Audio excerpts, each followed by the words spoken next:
Assalamualaikum warahmatullahi wabarakatuh. Kembali lagi dengan saya Rizky Alfiatur Rahmah. Nah, di sini saya akan menjelaskan tentang informasi dalam praktik. Nah, langsung saja yang pertama ini adalah informasi sebagai salah satu faktor penting penentu keberhasilan.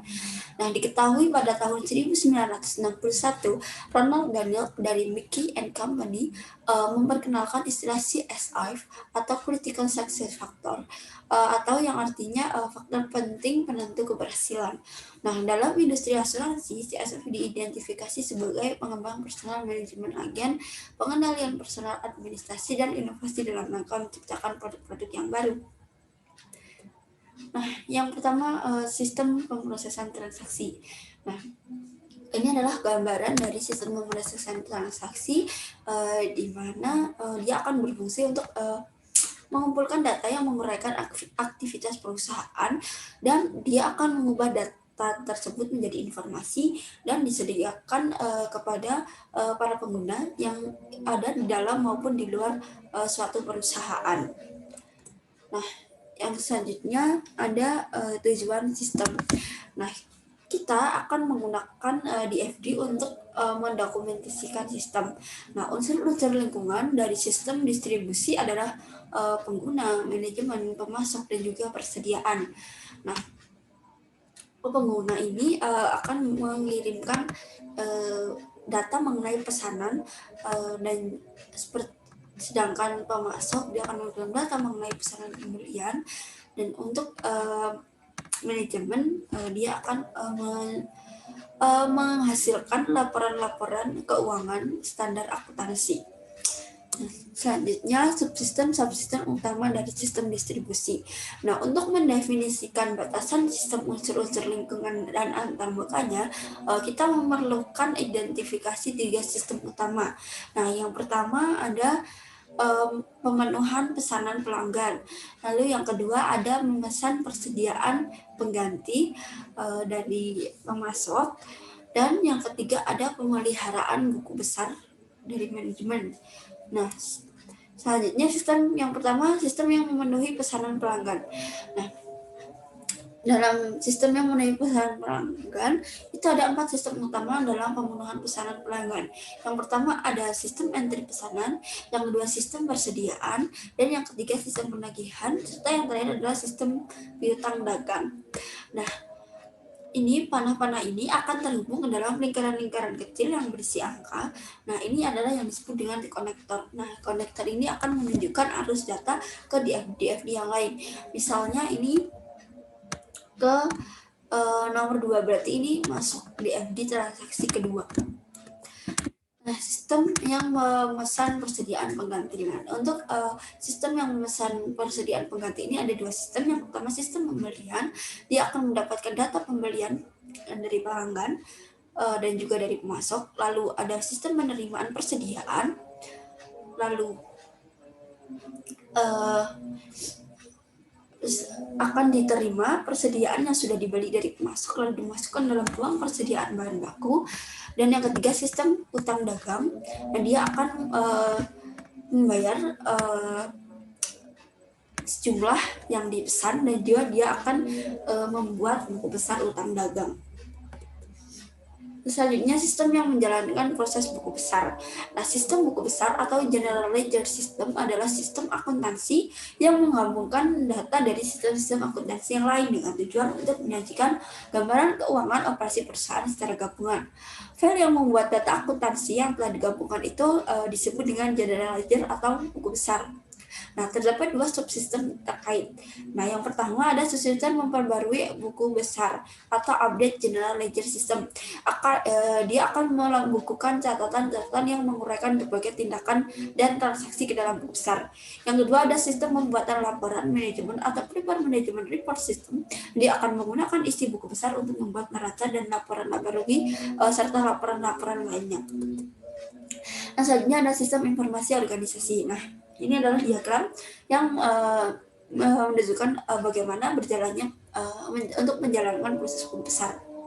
Dan dia akan yang pertama ada memperbaharui buku besar, yang kedua ada memperbaharui manajemen. Selanjutnya sistem informasi pemasaran. Nah, pengertiannya adalah suatu sistem yang memberikan informasi yang berhubungan dengan aktivitas pemasaran perusahaan yang terdiri dari model bauran pemasaran input dan output yang terhubung oleh basis data. Nah, yang pertama pengertian dari basis data ini, dalam basis data ini data akan digunakan oleh subsistem output yang berasal dari basis data. Nah, subsistem output. Nah, setiap subsistem output memberikan informasi mengenai unsur-unsur penting di dalam bauran pemasaran. Unsur-unsurnya itu ada bauran pemasaran, subsistem produk, subsistem lokasi, subsistem promosi, subsistem harga, dan subsistem bauran harga terintegrasi.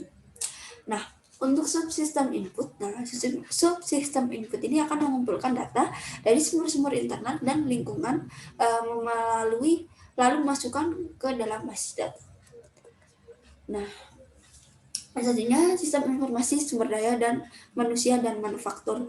Nah, sistem informasi sumber daya manusia, dia akan memberikan informasi kepada seluruh manajer perusahaan yang berkaitan dengan sumber daya manusia perusahaan. Sedangkan sistem informasi manufaktur adalah sistem informasi yang memberikan informasi kepada seluruh manajer perusahaan yang berkaitan dengan operasi manufaktur perusahaan. Nah, yang selanjutnya sistem informasi keuangan dan eksekutif.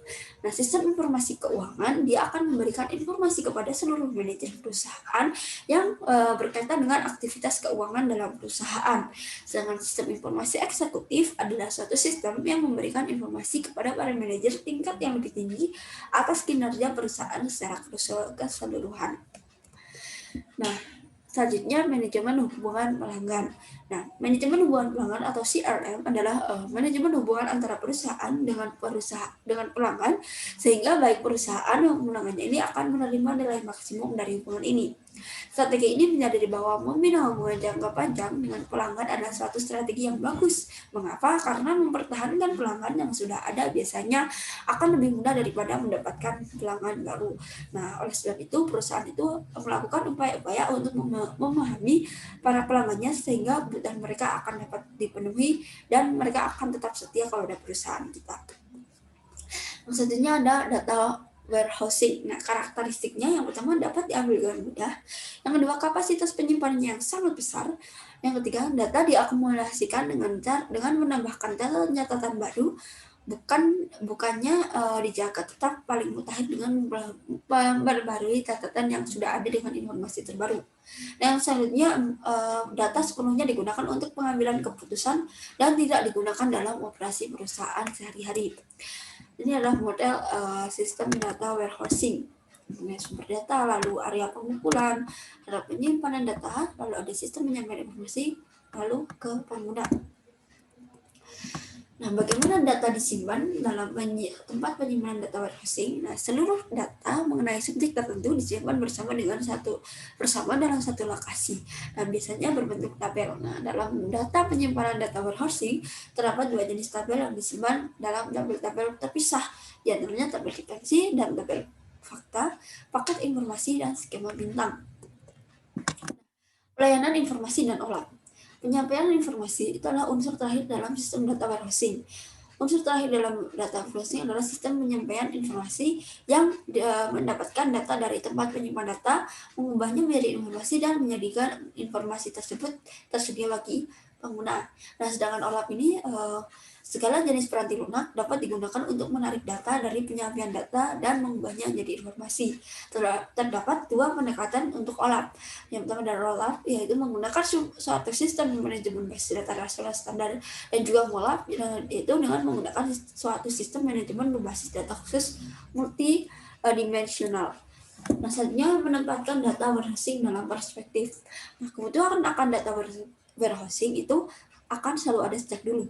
Namun teknologi informasi yang dibutuhkan untuk mendukungnya baru tersedia belakangan ini. Ketika teknologi mampu mengejar permintaan, beberapa pencapaian yang dramatis pun akan berhasil, seperti dengan cara penyimpanan data dalam paket-paket informasi yang memungkinkan dilakukannya analisis data dengan cara yang praktis dan tak terbatas, dan OLAP yang memungkinkan diambilnya data yang dengan cepat.